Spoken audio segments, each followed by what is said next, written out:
Cyclotron heavy charge particle को accelerate देता है।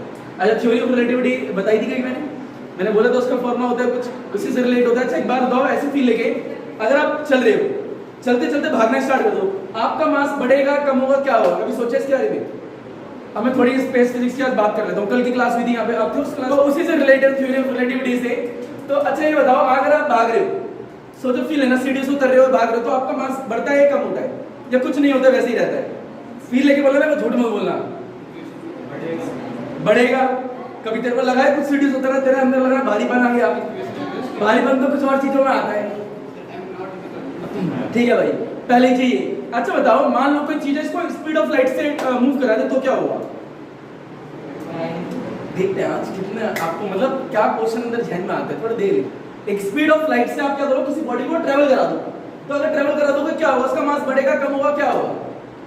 सोचो, मान लो एक स्पेस शटल में आप बैठे हुए हो और फ्यूचर की सैर पे निकले पड़े हो, और फ्यूचर की सैर पे निकले हो, जिस शटल में बैठे हो स्पीड ऑफ लाइट से मूव कर रहा है, तो उसका मास बढ़ेगा या कम होगा या फिर सेम रहेगा? सोचो। अब ये हमें पढ़ा है मास तो कांस्टेंट होता है, हमने तो ये पढ़ा था work is equal to force into displacement होता है, बट वो स्टेटमेंट थोड़ा ना ठीक थी, हमने तो बहुत सारी चीजें पढ़ी हुई है।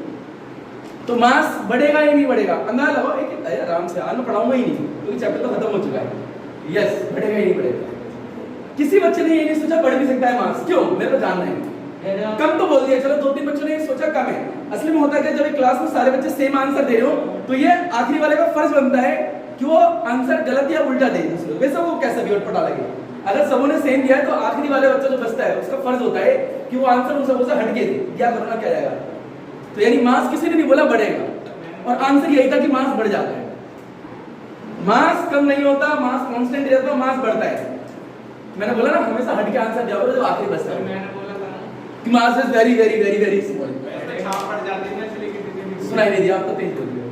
तो यानी मास बहुत बढ़ जाता है। अभी बढ़ा कैसे कैसे नहीं बढ़ा, इसके बारे में जानना चाहोगे क्या? मास बढ़ा तो इलेक्ट्रॉन से क्या जिक्र, स्पेस फिजिक्स को पढ़ा रहे हो हमें, इसमें इलेक्ट्रॉन कहां से आ गया है बेटा? अगर आंसर जानना है तो है, और या अगर एग्जाम में आ गया 2 मार्क्स में तो बच्चे छोड़ के आएंगे इस क्वेश्चन में। हाँ, बच्चे लिख देंगे mass of the electron is very small, teacher भी नंबर दे देगा कि हाँ ठीक तो लिखा बच्चे, यही होता है।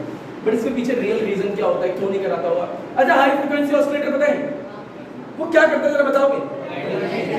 पोलैरिटी चेंज करता है, किस चीज की?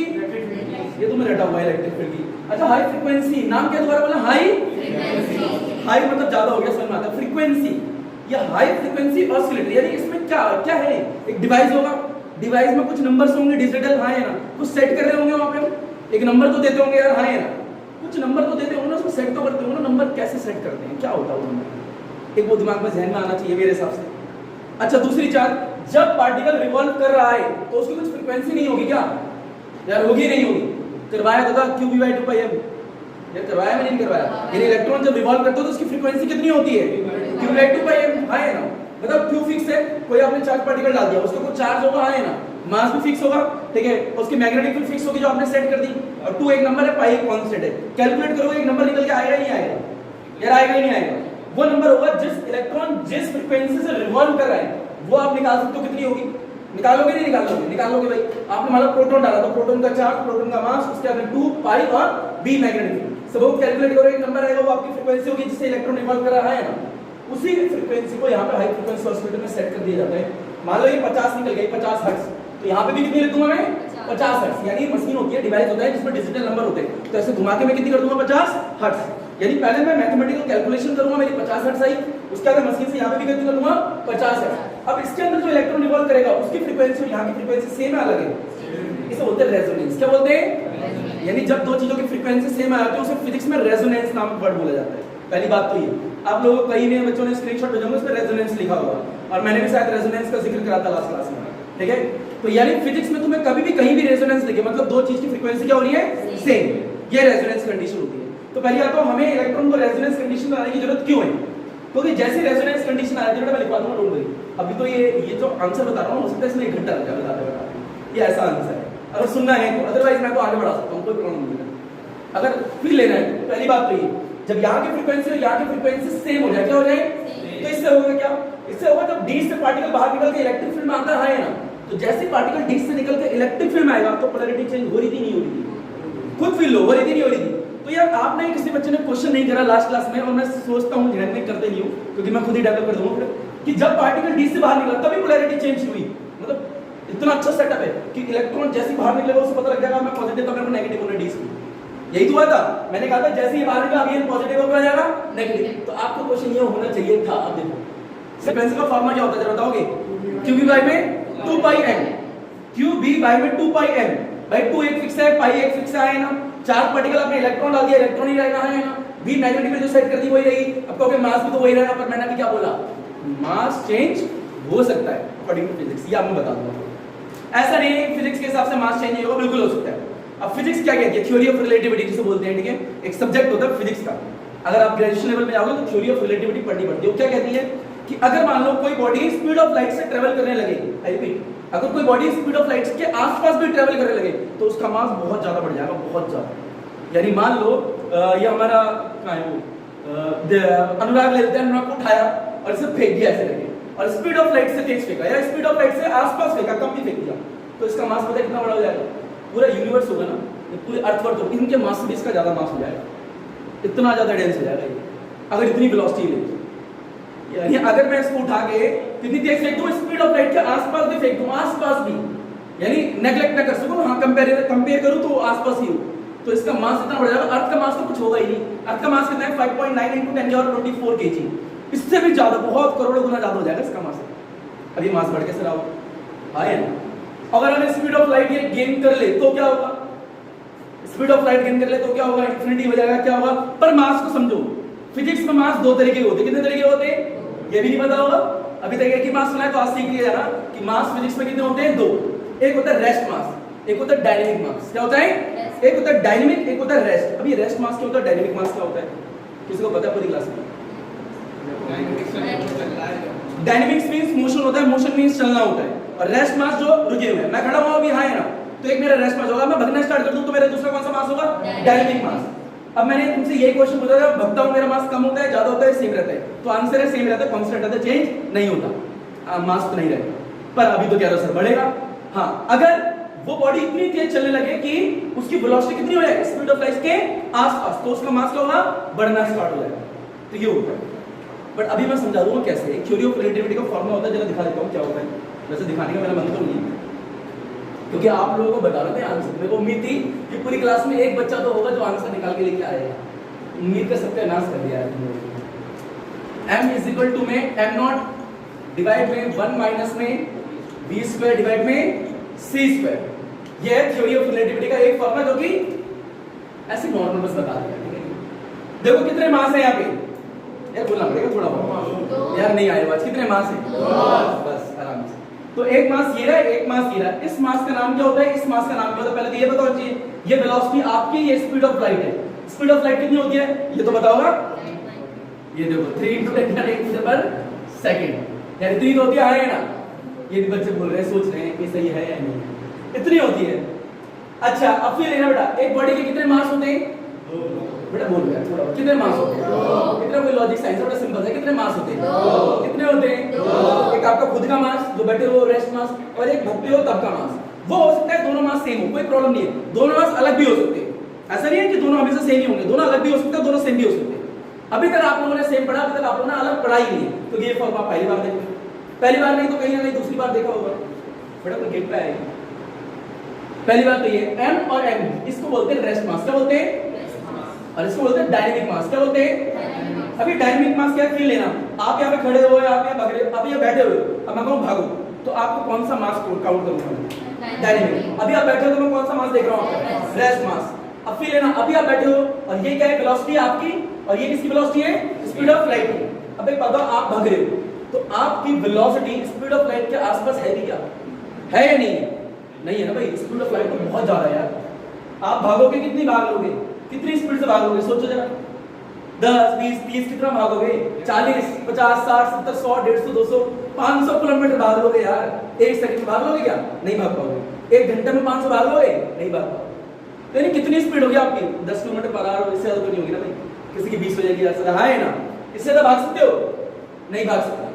अगर मान लो किसी ट्रेन के अंदर बैठ जाओ, किसी प्लेन के अंदर बैठ जाओ, किसी लड़ाकू विमान के अंदर बैठ जाओ यार, कितनी 1000, 2000 किलोमीटर पर आवर, हाँ है ना? चलो 5000 मान लेते, जो कि है नहीं। 5000 किलोमीटर पर आवर, मतलब 5000 किलोमीटर पर आवर ज्यादा है या फिर स्पीड ऑफ लाइट ज्यादा है? तो उसके कंपैरिजन में v है भी कुछ, क्या कुछ भी नहीं है, 5000 किलोमीटर कुछ भी नहीं है। और ये क्या है 3 × 10⁸ मीटर पर सेकंड, ये 1 सेकंड की है, वो 1 घंटे की है। तो यानी उसके कंपैरिजन में ये बहुत ज्यादा है, वो बहुत कम है। तो यानी आप अर्थ में जो सबसे तेज ऑब्जेक्ट भी चलता है उसमें बैठ जाओ तो भी उसके कंपैरिजन में ये बहुत ज्यादा ही रहेगी। हाँ या ना, पहली बात ये बहुत कम रहेगी, पहली बात। तो यानी अगर आप स्पीड ऑफ लाइट के आसपास नहीं रहोगे अर्थ में, तो जितनी भी तेज मूव कर लो, तो बताओ ये नेग्लेक्ट होगा ही नहीं होगा। यार वो छोटी चीजों को नेग्लेक्ट कर देते हैं। हाँ या ना, तो इसके कंपैरिजन में ये वैल्यू बहुत ज्यादा है, कम है, कितनी है? तो 1 घंटे में 4000 किलोमीटर बहुत ज्यादा है, कम है स्पीड ऑफ लाइट के कंपैरिजन में? जल्दी बताओ, कम है। तो कम है तो मैं नेग्लेक्ट कर सकता हूं? हाँ या ना, मान लो उसके अंदर बैठे था, नेग्लेक्ट करोगे तो 0 रखेंगे, बताओ इसका डिवाइड 0 में देंगे कितना आएगा? 0। यार हाँ या ना, ये 1 - 0 कितना आएगा? 1 की कोई वैल्यू, √1 की वैल्यू हटा दो यहां से। हाँ या ना, बताओ दोनों मास कैसे आए हैं? कैसे आए हैं? यानी आपका मास चेंज नहीं हुआ, यानी आप रेस्ट में थे और आप 5000 किलोमीटर पर आर की स्पीड से भाग भी रहे हो, तो भी आपका मास क्या है? कांस्टेंट, चेंज नहीं हुआ। इसलिए बोलते हैं अर्थ में हमारा मास क्या है? कांस्टेंट। बिकॉज़ कांस्टेंट क्यों है? क्योंकि आप जिस वेलोसिटी से मूव कर रहे हो ना, वो वेलोसिटी और स्पीड ऑफ लाइट में बहुत डिफरेंस है, यानी आपकी वेलोसिटी बहुत कम है स्पीड ऑफ लाइट के कंपैरिजन में, तो इसलिए मास चेंज नहीं होगा। तो आपने तो यही पढ़ा है कि मास चेंज नहीं होता। क्यों नहीं होता चेंज? मास इसलिए चेंज नहीं होता क्योंकि आप जितनी भी तेज मूव कर सको वो स्पीड ऑफ लाइट से बहुत ही कम ही होगा। हां यार, स्पीड ऑफ लाइट से बहुत कम वेलोसिटी होगी, कम वेलोसिटी है, तो यार मास चेंज होगा क्या? नहीं होगा। पर मास चेंज हो सकता है। कैसे हो सकता है? अगर आप अपनी वेलोसिटी को इतना बढ़ा दो कि स्पीड ऑफ लाइट के आसपास आ जाए। अगर आसपास आ गई तो नेग्लेक्ट कर सकते हो क्या? तो नेग्लेक्ट नहीं कर सकते। छोटी होगी तो ही तो लगाओगे। हाँ है ना, तो छोटी है तो नेग्लेक्ट कर दिया, तो आंसर सही मारा है, जो कि हमें अर्थ में दिखता भी है। पर अगर स्पीड ऑफ लाइट बहुत ज्यादा बढ़ा दें कि स्पीड ऑफ लाइट के जस्ट आसपास आ जाए, बराबर भी हो जाए, हो सकता है कि मैं दिखाऊंगा इक्वल होगी तो क्या होगा। अगर आसपास भी आ जाए तो बताओ नेग्लेक्ट कर पाओगे क्या? नहीं कर पाओगे, तो क्या होगा? जरा ये बताना, तो क्या होगा? अगर मान लो ये वेलोसिटी, आप किसी ऐसे शटल में बैठे हो जिसकी वेलोसिटी इतनी तेज होगी स्पीड ऑफ लाइट के आसपास होगी, तो अब नेग्लेक्ट कर पाओगे? नहीं कर पाओगे। अगर ये नेग्लेक्ट, अब बताओ वेलोसिटी बढ़ रही है कम हो रही है? आप अपने शटल की वेलोसिटी बढ़ाए जा रहे हो लगातार, इतनी बढ़ा दी कि इसके आसपास होगी, तो नेग्लेक्ट तो नहीं कर सकते। अगर ये क्वांटिटी बढ़ी है, हाँ है ना, बताओ ये पूरी क्वांटिटी क्या हुई होगी? 0 किसने बोला भाई? अगर ये क्वांटिटी बढ़ी है तो ये पूरी क्वांटिटी क्या हो रही है? डिक्रीज होगी। क्या होगी? क्योंकि बेटा आगे 1 लिखा है, क्या लिखा है? ये क्या हुआ? कम हुआ, और ये फैक्टर डिक्रीज हुआ, तो ये क्या हुआ? इंक्रीज। तो यानी आपका जो डायनामिक मास है वो क्या हो जाएगा? बढ़ जाएगा। पर कब बढ़ सकता है? सिर्फ जब v इतना बढ़ जाए कि उसे नेग्लेक्ट ना करा जा सके, स्पीड ऑफ लाइट के आसपास हो जाए। अगर स्पीड ऑफ लाइट के आसपास हो जाएगा तो v² बढ़ेगा, तो ये पूरी क्वांटिटी बढ़ जाएगी। अगर ये पूरी क्वांटिटी बढ़ेगी, उसे 1 में से माइनस हो जाएगा, तो यानी पूरी क्वांटिटी क्या हो जाएगी? डिक्रीज हो जाएगी। अगर ये डिक्रीज होगी तो वो क्या हो जाएगा? बढ़ जाएगा। इक्वेशन में वापस बता दो, देखो ऐसा होता है। 1 - x लिखा है, शायद आपने पहले नहीं पढ़ा। अगर 1 - x लिखा है, अगर x को मैं इंक्रीज करूंगा तो क्या होगा? गजब के बच्चे बैठा है, दिल खोल के आए हो, बहुत बढ़िया। एक हफ्ते बेटा मैं क्लास चेंज कर रहा हूं, एक हफ्ते में एक नहीं रखूंगा, अब 2 रखूंगा। 1 - x, अगर मैं x को बढ़ा दूं तो क्या होगा भाई? यार ये पूरा क्या हो जाएगा? डिक्रीज हो जाएगा। क्या हो जाएगा? यार तुम्हें सच में नहीं आता है? अगर मैं x को इंक्रीज करता हूं पूरी वैल्यू क्या होती है? डिक्रीज। आना चाहिए यार, नहीं आता तो ऊपर देखो, यहां क्या लिखा था? 1 - v²/c²। इसको बढ़ाया, ये पूरी वैल्यू क्या होगी? बढ़ गई। ये बढ़ी तो ये पूरी वैल्यू क्या हो जाती है? डिक्रीज हो जाती है। अगर ये पूरी वैल्यू डिक्रीज होगी, मास क्या होगा? बढ़ जाएगा। मास बढ़ गया। कौन सा मास बढ़ा? डायनामिक या रेस्ट? डायनामिक मास कब बढ़ता है? जब आपकी वेलोसिटी किसके बराबर हो जाए? बराबर नहीं, आसपास भी आ जाए। बराबर होगी तो कुछ और होगा, बराबर होगी पता है क्या होगा? 0 आ जाएगा, जो कि हो नहीं सकता। अगर हो जाए, मान लो आपकी वेलोसिटी इतनी हो जाए कि आप c के बराबर हो जाओ, तो क्या होगा? इंफिनिटी हो जाएगा, मास पे जाएगा। यानी आपका मास इतना बढ़ चुका होगा जिसे काउंट भी नहीं कर सकता। और पता है फिजिक्स में इंफिनिटी का मतलब अलग होता है और मैथ में इंफिनिटी का मतलब अलग होता है। मैंने तुम्हें पहले ही बताया शायद। फिजिक्स में इंफिनिटी का मतलब पता है क्या होता है? कि वो चीज गलत है या हो ही नहीं सकती, वो चीज हो ही नहीं सकती। इंफिनिटी फिजिक्स में ये कहती है, अगर तुम्हारे किसी इक्वेशन को सॉल्व करो और इंफिनिटी आंसर आ गया, इट मींस वो चीज हो ही नहीं सकती। ये एरर है, हम नहीं मान सकते उसका मतलब ये हो सकता है। तो अगर मान लो कि वेलोसिटी इतनी बढ़ाई कि स्पीड ऑफ लाइट के पास आ गई, तो नेग्लेक्ट कर नहीं सकते। ये बढ़ा तो ये पूरी क्वांटिटी बढ़ी, ये बढ़ी तो ये पूरी क्वांटिटी डिक्रीज हुई, ये डिक्रीज हुई, तो मास हो गया इंक्रीज। और मास इंक्रीज हो गया, किसका इंक्रीज हुआ? यहाँ पे आपकी बॉडी का इंक्रीज हुआ है ना। तो अब आपकी बॉडी का इतना सारा मास है कि अर्थ का मास तो आपके सामने कुछ भी नहीं है। अर्थ के मास से भी लाख गुना ज्यादा आपका मास हो चुका है। तो अगर लगातार बढ़ाते रहे क्या वेलोसिटी, तो आपका मास कितना बढ़ जाएगा? कभी सोचा है? तो कहीं ना कहीं लिमिट तो होगी, वो लिमिट आ जाती है। तो आइंस्टाइन की थ्योरी एक बार जाके रुक जाती है, उसका कहता है कि इंसान स्पीड ऑफ लाइट से ट्रैवल नहीं कर सकता, क्योंकि उसका मास इतना बढ़ चुका होगा उस वक्त कि वो और ज्यादा वेलोसिटी को इंक्रीज नहीं कर सकता। एक टाइम ऐसा आएगा, पर मेरा मानना है आने वाले टाइम में इक्वेशन चेंज भी हो सकती है, 100 साल बाद क्या होगा। अभी तो ये ठीक है, अभी देखो आगे बढ़ते हैं। अभी हम किसकी बात कर रहे थे? इलेक्ट्रॉन की। किसकी बात कर रहे थे यार? बोलना पड़ेगा, किसकी बात कर रहे थे भाई? फिर ले बेटा दोबारा देख, इस मास को क्या कहते हैं? बोल बेटा। बेटा इस मास का नाम क्या होता है? इस मास का क्या होता है?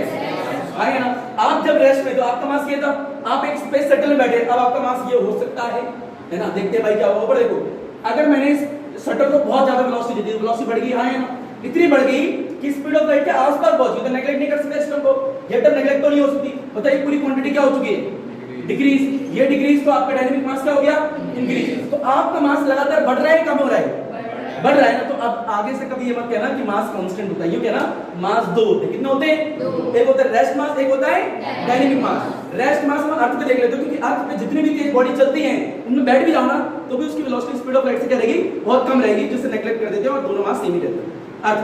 पर आप इतनी तेज अगर उस बॉडी को मूव करा दो कि स्पीड ऑफ लाइट के आसपास हो जाए, तो आपका मास चेंज होना स्टार्ट करेगा। कम नहीं होगा भाई, ज्यादा होगा। क्या होगा? ज्यादा।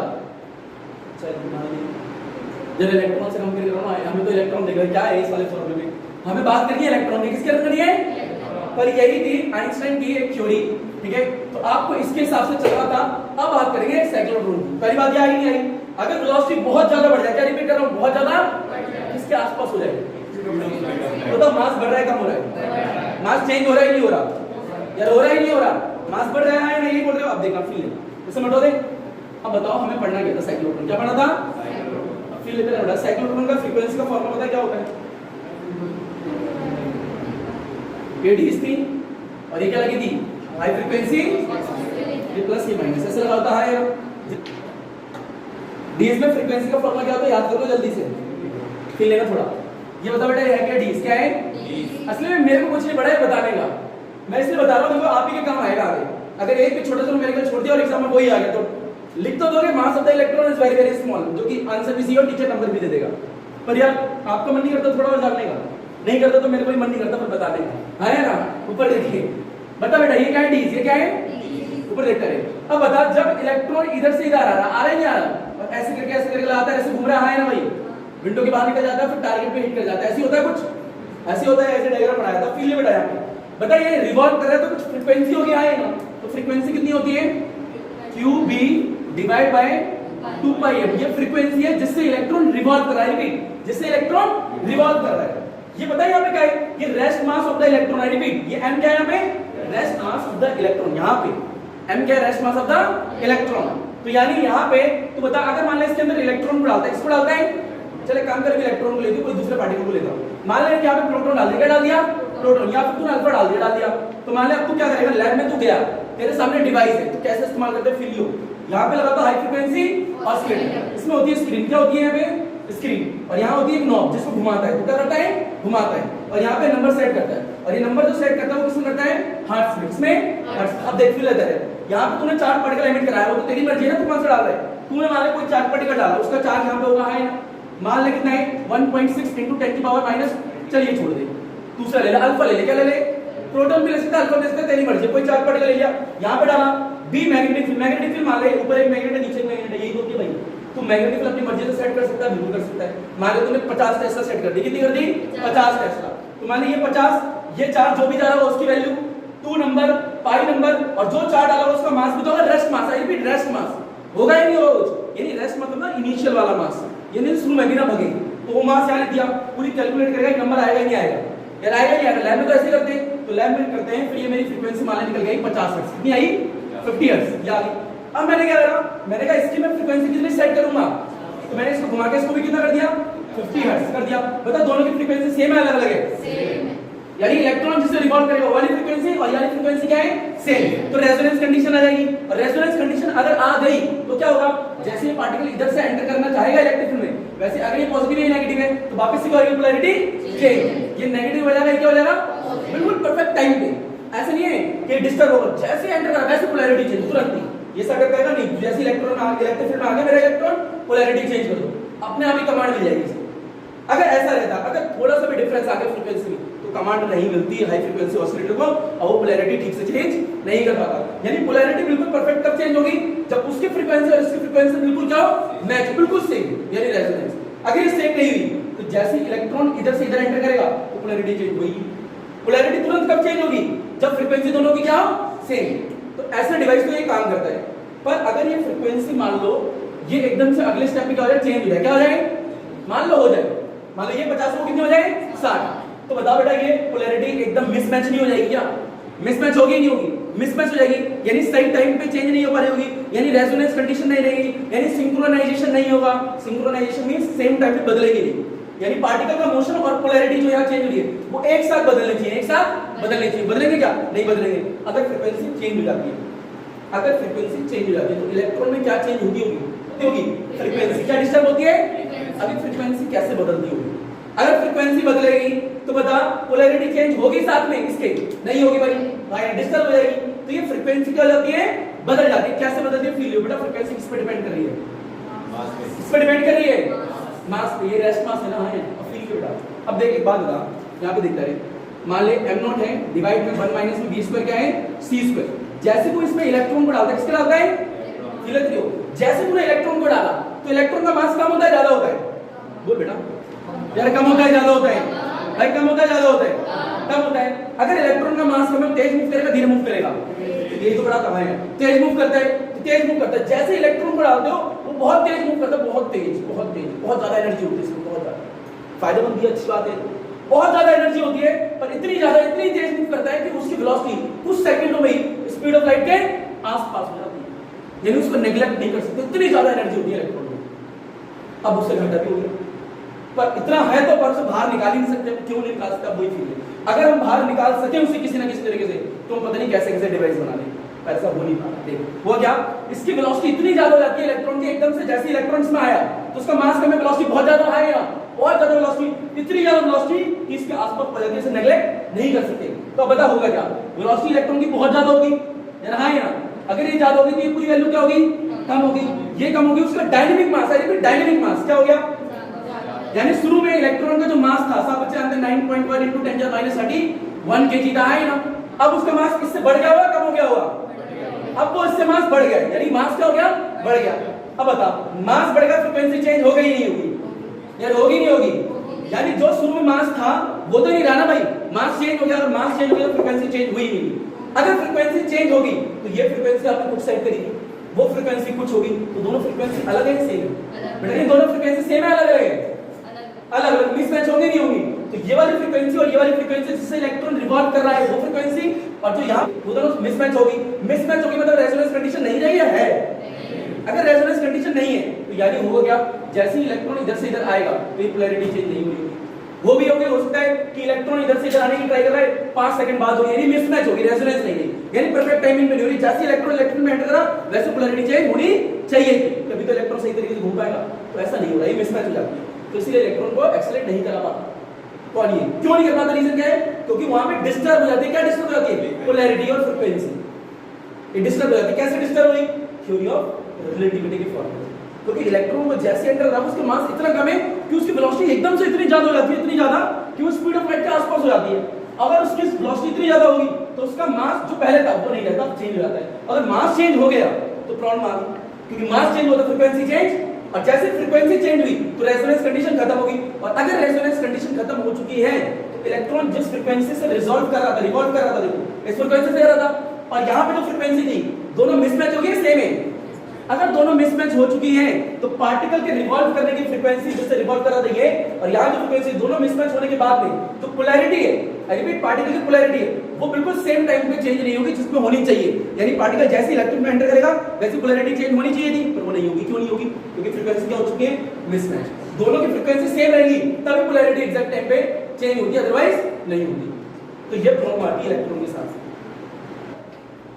मिटाओ जरा इसे, पूछो आप लोगों से, बट रेजोनेंस कंडीशन क्या होती है? जब फ्रीक्वेंसी सेम रहे, अलग अलग रहे, यानी इलेक्ट्रॉन के रिवॉल्व करने की और यानी फ्रीक्वेंसी सेम रहे, अलग अलग रहे। अच्छा, इलेक्ट्रॉन कब एक्सेलरेट नहीं करेगा? जब ये फ्रीक्वेंसी दोनों सेम ना हो। और ये फ्रीक्वेंसी कैसे चेंज हो रही है, क्योंकि यहाँ पे क्या चेंज हो रहा है, मास। क्योंकि इलेक्ट्रॉन को जो डायनामिक मास है और एक रेस्ट मास है, तो रेस्ट मास जो था वो नहीं रहता, मास चेंज हो जाता है। क्यों चेंज हो जाता है, क्योंकि इलेक्ट्रॉन को जैसे डालते हैं वैसे उसकी वेलोसिटी बहुत बढ़ती है, कम होती है, बहुत बढ़ जाती है, और इतनी बढ़ जाती है कि उसे नेग्लेक्ट नहीं कर सकते।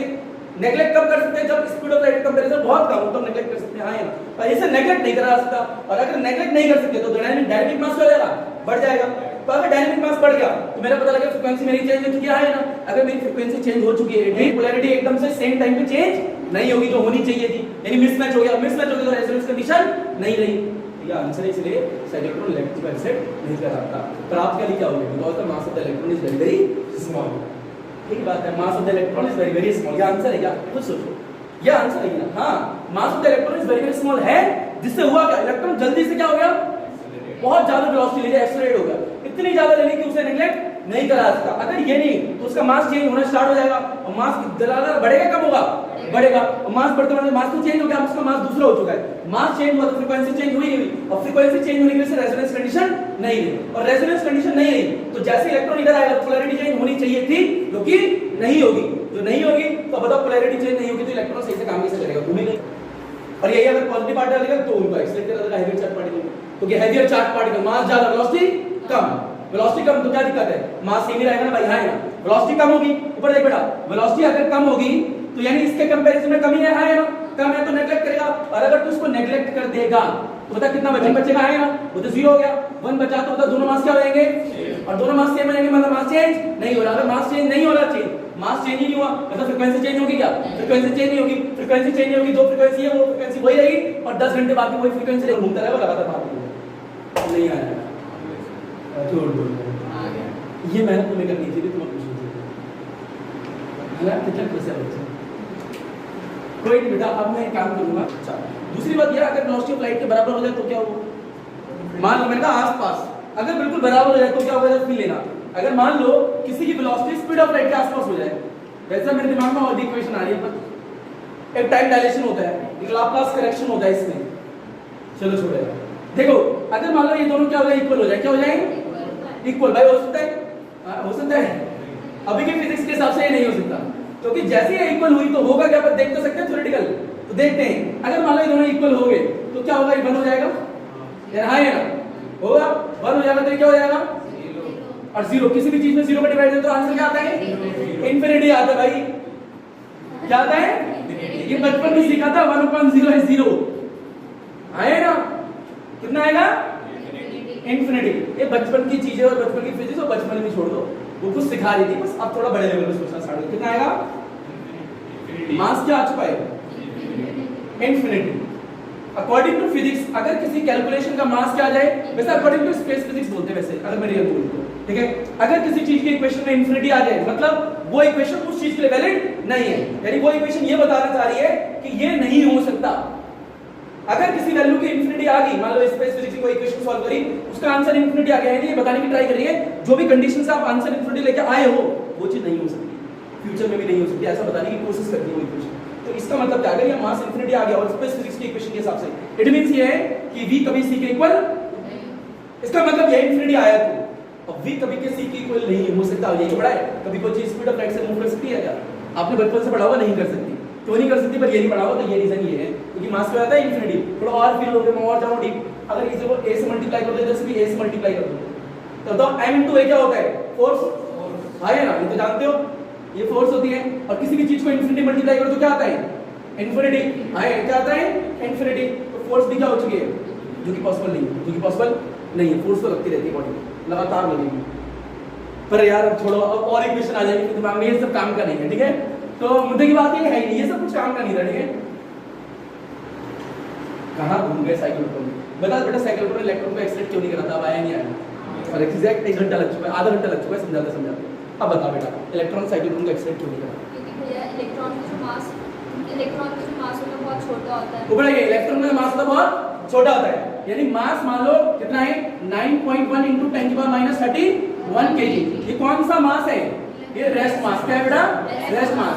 बता बेटा हो गया क्या, उसके आगे बोल। वेलोसिटी बढ़ जाएगी, तो वेलोसिटी क्या हो जाएगी, बढ़ जाएगी, बिकॉज़ मास क्या बहुत कम, मास है वेरी वेरी स्मॉल, वेलोसिटी क्या हो जाती है, इंक्रीज हो जाती है, क्या हो जाती है, इंक्रीज। हां या आगे, तो जो उसका तो just weight m is equal to m not by divide में कितना होता है 1 माइनस में v square by c square. अगर तुम्हारा v बढ़ा अगर तुम्हारा v बढ़ा तो ये पूरा क्या हो जाएगा बढ़ जाएगा कम हो जाएगा कम हो जाएगा कम हुआ तो ये क्या हो गया बढ़ गया। ये कौन सा मास है डायनामिक मास। ये कौन सा मास है रेस्ट मास। हाँ है ना भाई पहली बात तो डायनामिक मास क्या हो रहा है बढ़ रहा है यानी इलेक्ट्रॉन का जब मूव करने पे जो मास है वो चेंज हो रहा है नहीं हो रहा हो रहा है बढ़ भी रहा है।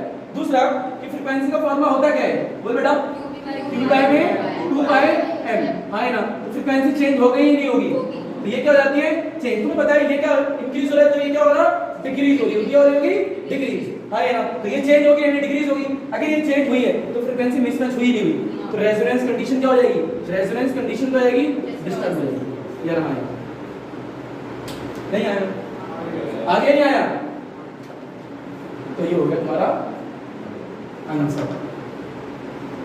ये आंसर ठीक है। वो आंसर नहीं था थ्योरेटिकल लिखते जाते हो। कोई भी फिजिक्स में थ्योरेटिकल लैंग्वेज लिखने से बेहतर है मैथमेटिकल टर्म्स में आंसर देना। अच्छा ये लिखना चाहोगे अगर मास क्या ये वेलोसिटी क्या वो बहुत कम हो कंपैरिजन में तो नेगलेक्ट हो जाता है जीरो रहता है मास नहीं रहता है ना वो भी लिख लो कि रीजन क्या है। ऊपर देखो अगर मान लो आप मूव कर रहे हो तो आपकी वेलोसिटी स्पीड ऑफ लाइट से क्या होगी बहुत कम ही रहेगी। कम रहेगी तो नेगलेक्ट करोगे तो कितना आएगा दोनों मास सेम आने वाले। ऊपर देखिए दोनों मास क्या आने वाले same. m is equal to m not divide में 1 माइनस में क्या होता है v स्क्वायर डिवाइड में c स्क्वायर। ये होता है फॉर्मूला है ना। अगर मान लो v की वैल्यू आपकी बहुत कम है चाहे बहुत कम है तो अगर v की वैल्यू बहुत कम है तो उसे नेगलेक्ट मान सकते हो है ना। नेगलेक्ट कर दोगे करोगे नहीं करोगे तो नेगलेक्ट कर देंगे तो जैसे ही कम है तो यहाँ पे लिख लोगे साइड में अगर v की वैल्यू तुम्हारी क्या हो कम हो तो क्या हो जाएगा ये क्वांटिटी क्या हो जाएगी खत्म। क्या हो जाएगी खत्म हो गया तो क्या पुट करोगे यहाँ पे जीरो जीरो क्यों पुट कर रहे हैं जीरो इसलिए पुट कर रहे हैं क्योंकि बहुत ही ज्यादा कम है हद से ज्यादा कम इतनी कम कि इसके कंपैरिजन में उसका नाम कुछ वैल्यू है ही नहीं कुछ वैल्यू नहीं है कुछ वैल्यू है ही नहीं। तो बुद्धि की तो क्या लिखते भाई उसके कंपैरिजन में तो 5000 भी कुछ नहीं है कुछ भी नहीं है तो पूरा डिवाइड देके उसका कंपैरिजन निकालोगे 0 पॉइंट समथिंग कुछ आएगा तो 0 0 0 0 आ रहा है तो क्या आएगा ये 0 इतनी कम होती है अर्थ में। तो कोई भी चीज मूव कर लो कितना आएगा ये नेगलेक्ट करोगे 1 आएगा y डिवाइड 0 आएगा इसमें से माइनस लो बोलोगे कितना आएगा बेटा m इक्वल टू में m नॉट आएगा। तो ये क्या था आपका रेस्ट मास और ये क्या है डायनामिक मास यानी दोनों मास करेंगे सेम इसलिए आप बोलते हो मास चेंज नहीं होता। क्यों नहीं चेंज होगा क्योंकि आप इतनी तेज कभी मूव ही नहीं करते ना करते हो अभी तो नहीं करते। चल बेटा लपेटो इसे जल्दी से। असली में आपको पता है ऐसे एक्सीलरेटर डिवाइस बना चुके हैं जिनकी वेलोसिटी स्पीड ऑफ लाइट के आसपास है ऐसे हम बना चुके हैं डिवाइस पर हम पार्टिकल को इतना एक्सप्लोरेट करा रहे हैं खुद नहीं कर रहे। पता है फ्यूचर में आने के कई तरीके हैं। एक तरीका ये भी है फ्यूचर में आने का अगर आप अपनी वेलोसिटी को इतना इंक्रीज कर दो कि उसकी वेलोसिटी स्पीड ऑफ लाइट के आसपास हो जाए तो आप फ्यूचर में ट्रैवल कर जाओगे। या फिर आप ब्लैक होल में चले जाओ तो फ्यूचर में ब्लैक होल के आसपास नॉट ब्लैक होल के अंदर में ब्लैक होल के आसपास मूव करो तो भी फ्यूचर में ट्रैवल कर जाओगे। ठीक है अगर पास में ट्रैवल कर रहे हो तो वार्म होल में एंटर करो वार्म होल होते हैं ना उसमें एंटर रहोगे कर नहीं सकते। ठीक है।